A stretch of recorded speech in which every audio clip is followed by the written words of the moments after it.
the TV's off. Yes? You just look at the blank TV, you're seeing the screen. Yeah? You turn the movie on, the screen doesn't disappear. You're still looking at the screen, but the screen now appears as a landscape. You get involved in the movie. It's a wonderful film. You get totally involved in it. You forget that you're seeing a screen. You think that you're seeing a landscape. So your friend comes in and your friend says to you, "What are you looking at? And what are you seeing?" And you say, "I've seen this marvelous landscape." And your friend says to you, "Look at the screen." Are you not already seeing the screen? Are you not already looking at it? In the form of the landscape. Yes, but it's the same screen. It's exactly the same screen that was there before you turned the movie on. It appears now, it's taken the shape of a landscape, but it's still the same screen. The screen hasn't disappeared. Yeah? So would you say that it was to see the screen was a new event? Is it a marvelous experience in the movie? Not in that metaphor, no. No. Does the screen even show up in the movie? No. No. What you're looking for is an event in the movie. You're still subtly imagining that enlightenment is a wonderful or even a not so wonderful event in the movie. And as long as you're looking for it in the movie, you're going to seem not to be seeing the screen because your attention is focused on objects. So what do you have to do when you're looking at the landscape, what do you have to do to see the screen? In that metaphor, nothing. Yes, that the screen is not something new that comes in. Enlightenment is not something that is new. It's not something that was lost and now has to be found. At best, and even this is not quite true, but at best we could say it was overlooked due to our fascination with the drama in the movie, that is the drama of the body, mind and world, due to our fascination, our exclusive fascination with these appearances, we seem to have lost sight of their reality, the screen. And as a result of that, we think, oh, I must go looking for it. And off we go around the world, visiting teachers and ashrams and everything. We go on this terrific journey around the world, which is like the character in the movie searching for the screen. So now you are searching, the equivalent in your life is you are looking, traveling, you're the character in the movie, traveling around the world looking for the screen. In other words, you are looking in the mind and the body, in your case, not in the world, but in the mind and the body, for some special experience, which is, that's it, that's the shift, that's the event. Now I'm on the other side of the fence. There isn't a fence that you finally cross to get to enlightenment.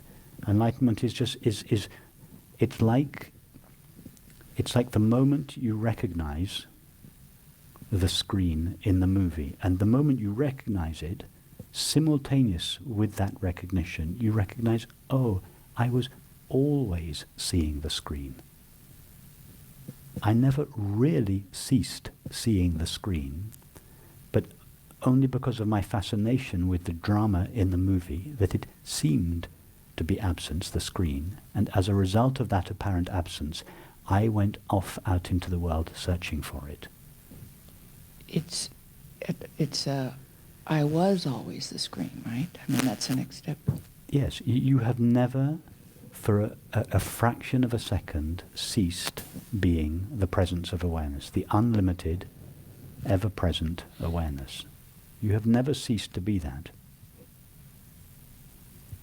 I feel that more and more, but this illusory separate self, sometimes she's kind of melting away and becoming more vague, you know?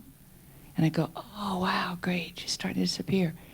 But why do you want her to disappear? What you're saying? Because she's miserable sometimes. Okay, what you're saying, so the equivalent in our metaphor of what you're saying is, you're watching this period drama, there are lots of characters, and there's one woman in the movie. I don't want her in that movie. You don't like her. And what you're saying is, until that woman gets out of the movie, I can't see the screen. Only when she leaves the movie, only then will I notice the screen. That's what you're saying. Well, as you said earlier, all the energy that is spent on her, that to no avail. But whose No problem happiness. is she? For the screen, is this troublesome woman in the movie a problem? She might be a problem for one of the other characters. Right. Part of her own self. But she's not a problem for the screen. In fact, awareness doesn't have problems, doesn't know problems. Why? Because in order for there to be a problem, there needs to be resistance. There needs to be the I don't like this. That's what makes a situation a problem. Yeah? But awareness is like empty space. It's never saying to the current experience, I don't like you. And therefore it doesn't have problems. So it's not saying, oh, my horrible separate self needs to be got rid of. I'm fed up with her. The I that is fed up with her is another form of herself. In other words, the separate self is perpetuating itself by trying to get rid of itself. Right, I know, yeah. And so you're caught in this bind from which you are understandably tired of trying to get rid of yourself. I, the separate self, want to get rid of myself so that I, the separate self, can experience enlightenment. And you're going round and round and round, and you're rightly frustrated and disheartened because you're engaged in a never-ending endeavor, which is perpetuating the separate self by trying to get rid of it.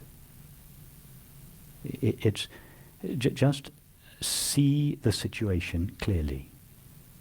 You cannot get rid of an illusion.